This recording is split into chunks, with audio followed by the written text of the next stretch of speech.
오늘은 누가복음 23장 26절에서 43절까지 말씀 교독하겠습니다. 그들이 예수를 끌고 갈 때에 시몬이라는 구레네 사람이 시골에서 오는 것을 붙들어 그에게 십자가를 지워 예수를 따르게 하더라. 또 백성과 및 그를 위하여 가슴을 치며 슬피 우는 여자의 큰 무리가 따라오는지라. 예수께서 돌이켜 그들을 향하여 이르시되 예루살렘의 딸들아 나를 위하여 울지 말고 너희와 너희 자녀를 위하여 울라. 보라 나를 이르면 사람이 말하기를 잉태하지 못하는 이와 생산하지 못한 배와 먹이지 못한 젖이 복이 있다 하리라. 그때 사람이 산들을 대하여 우리 위에 무너지라 하며 작은 산들을 대하여 우리를 덮으라 하리라. 푸른 나무에 우리가 차거든 마른 나무에는 어떻게 미워하시리라. 또 다른 두 행악자도 사형을 받게 되어 예수와 함께 끌려가니라. 올라가는 곳에 이르러 거기서 예수를 십자가에 못 박고 두 행악자도 그렇게 하니 하나는 우편에 하나는 좌편에 있더라. 예수께서 이르시되 아버지 저들을 사하여 주옵소서 자기들이 하는 것을 알지 못함이니이다 하시더라. 그들이 그의 옷을 나눠 제비 뽑을세. 백성 서서 경영하는데 관리들은 비웃어 이르되 저가 남을 구원하였으니 만일 하나님이 택하신자 그리스도이면 자신도 구원하리라 하고 군인들도 희롱하면서 나와 신 포도주를 주며 이르되 내가 만일 유대인의 왕이면 내가 나를 구원하라. 그의 위에 이는 유대인의 왕이라 쓴 패가 있더라. 달린 행악자는 하나님 기도하여 내가 그리스도가 아니냐 너와 우리를 구원하라 하되 하나는 그 사람을 꾸짖어 이르되 내가 동일한 정죄를 받고서도 하나님을 두려워하지 아니하느냐. 우리는 우리가 행한 일에 생각한 구원을 받는 것이니 이에 당연한 바와 이 사람이 행한 것은 옳지 않은 것이 없느니라 하고 이르되 예수여 당신의 나라에 임하실 때에 나를 기억하소서 하니 예수께서 이르시되 내가 진실로 내게 이르노니 오늘 내가 나와 함께 낙원에 있으리라 하시니라. 아멘. 오늘 본문에서 우리가 두 가지를 좀 생각하려고 하는데요. 첫 번째는 예수님께서 우리에게 무엇을 위해 울어야 되는가를 첫 번째 말씀하십니다. 어린 시절에 이제 고난주간이 되면 저도 많이 불렀던 찬양이 그때 그 무리들이 예수님 못 박았네. 그 찬양을 참 많이 불렀는데 그 곡조가 또 되게 슬프잖아요. 부르면 참 많이 눈물도 나고 예수님의 십자가를 생각하면 정말 너무나 처참하고 비참하게 이렇게 돌아가시는 장면들을 생각하면 그것이 그렇게 참 많이 이제 슬프고 또 안타깝고 이랬던 기억이 납니다. 오늘 본문에 등장하는 예수님을 사랑하는 사람들은 예수님의 그 모습을 볼 때 눈물이 안 날 수가 없죠. 왜냐하면 나를 그렇게 사랑했고 나의 인생에 많은 것들을 바꾸어 주셨고 새로운 길을 가게 하셨던 그 예수님께서 십자가를 지신다. 그것도 죄 없이 그 길을 따라가는 사람들이 얼마나 많이 울었겠습니까? 특별히 성경에 등장하는 여인들은 그 인생을 완전히 바꾸고 예수님 때문에 새로운 인생을 살았잖아요. 그래서 그들이 예수님을 따를 때 27절에 보면 또 백성과 및 그를 위하여 가슴을 치며 슬피 우는 여자의 큰 무리가 따라오는지라. 너무나 슬피 울며 따라오는 거죠. 예수님의 그 십자가 고통은 여러분 십자가를 지기 전에 그 채찍에 맞으실 때 살점이 떨어져 나가고 온몸이 피투성이가 되고 가시 면류관을 쓰셔서 피 범벅이 되어 있는 그 몸으로 십자가를 지고 올라갈 힘조차 없어서 오늘 본문에도 보면 이 시몬이라고 하는 구레네 사람이 대신하에 십자가를 질 정도로 힘없이 올라가는 그 발걸음을 볼 때 얼마나 많은 가슴 아픈 마음이 들었겠습니까? 그런데 예수님께서 그 슬피 울면서 가슴을 치는 여인들을 향해 하셨던 말씀이 28절입니다. 예수께서 돌이켜 그들을 향하여 이르시되 예루살렘의 딸들아 나를 위하여 울지 말라. 누구를 위하여 울어요? 너희와 너희 자녀를 위하여 울라. 우리는 생각할 때 주님의 십자가만 생각해도 눈물이 나고 그 처참함만 생각해도 가슴이 찡한데 주님께서 하셨던 말씀은 그런 나를 위해 울지 말고 너와 너희 자녀를 위해 울라는 거. 이거 무슨 말입니까? 피투성이가 된 예수 그리스도에 대한 그 고통에 집중하지 말고 그 고통이 왜 필요했는가? 바로 나와 나의 자녀들의 죄로 인해서 그렇게 죽을 수밖에 없었던 예수님이기 때문에 우리는 그 십자가를 보며 누구를 위해 울어야 되는 거예요. 그 십자가 구원이 필요한 나와 내 영혼 그리고 내 자녀들의 영혼을 위해서 눈물 흘려야 된다는 거예요. 이 땅을 살아가는 저와 여러분들이 예수님의 십자가를 묵상하는 건 너무나 귀합니다. 그 주님의 은혜가 얼마나 큰지 모르죠.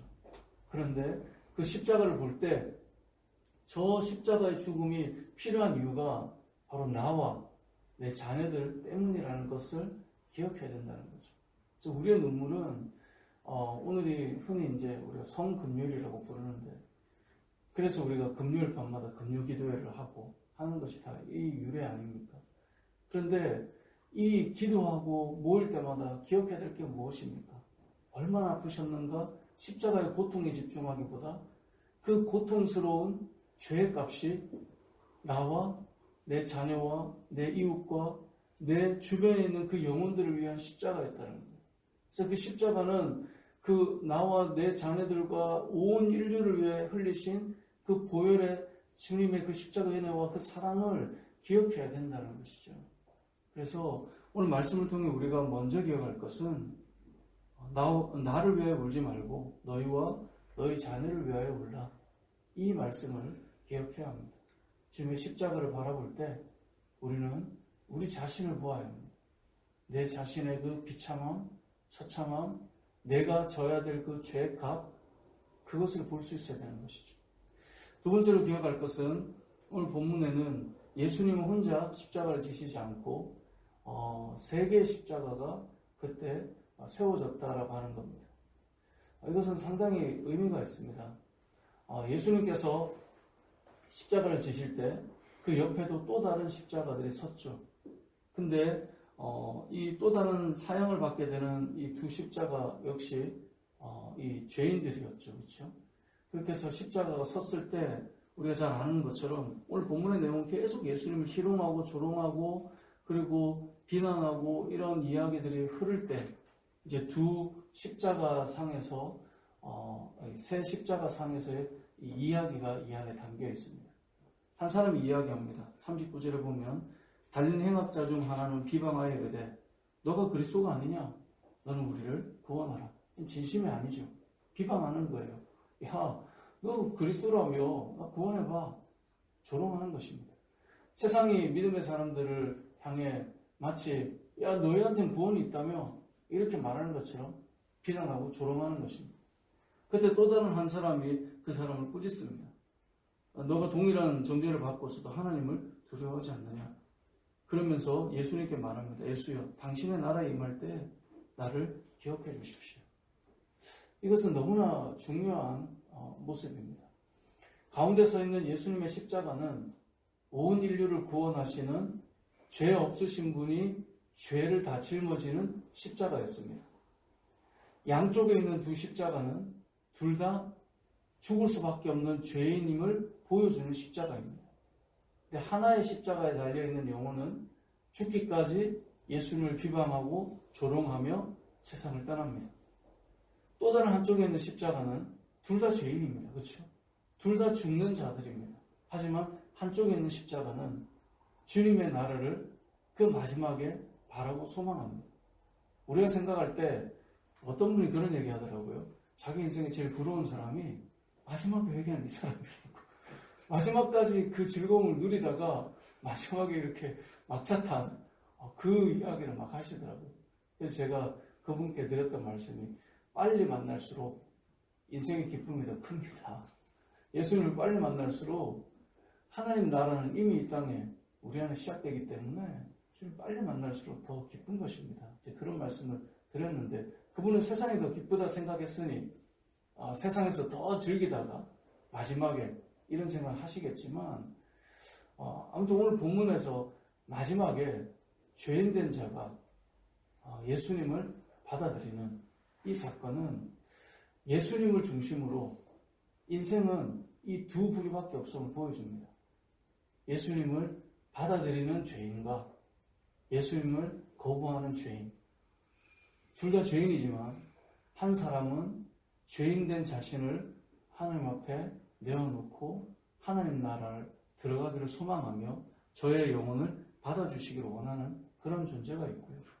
한 죄인은 마지막까지 비방하며 그리고 비아냥거리며 구원해보라고 조롱하며 세상을 떠나는 영혼이 있는 것입니다. 그래서 우리가 흔히 이렇게 새 십자가가 탁 서 있으면 예수님을 중심으로 온 세상이 같이 보여야 되는 것입니다. 예수님을 중심으로 예수님을 받아들이는 죄인과 거부하는 죄인이 우리의 눈에 보여야 되는 것입니다. 그 가운데 우리는 어떤 존재인가를 생각해 봐야 되겠죠. 오늘 말씀은 다른 이야기 같지만 결국은 생각해 보면 이 두 사건은 주님의 십자가를 중심으로 주님께서 하고 싶은 말씀이 있습니다. 이 십자가는 나를 위해 슬퍼할 것이 아니라 너희를 위한 십자가라는 것. 그리고 오늘 본문에 나오는 이 두 번째 이야기도 이 십자가는 죽어야 되는 그 두 죄인 앞에 받아들임이 필요함을 보여주는 내용입니다. 오늘 이 고난주간의 마지막 날이 이제 오늘 금요일이잖아요. 한 주간을 이렇게 주님 앞에 여러분의 삶들을 돌아보고 또 묵상하고 시간들을 가지셨을 텐데 오늘 마지막 하루도 우리가 잘 생각하면 좋겠습니다. 주님의 십자가는 나를 위한, 나의 자녀를 위한, 내 이웃을 위한, 온 인류를 위한 주님의 십자가였다는 것을 기억하시고 더 나아가서 마지막까지 거부하는 자들이 있지만 우리는 마지막까지 주의 복음을 전하며 그 영혼의 입술이 예수 그리스도를 받아들이는 여기에 이 사람이 당신의 예수여 당신의 나라에 임하실 때 나를 기억해 주십시오. 이 죄인의 겸손한 그 나를 소망하는 고백처럼 저와 여러분의 삶이 이런 고백이 또 이루어지고 더 나아가 이런 고백이 이루어지도록 복음을 나누는 저와 여러분의 하루의 삶이 되시길 주님의 이름으로 축복합니다. 아멘.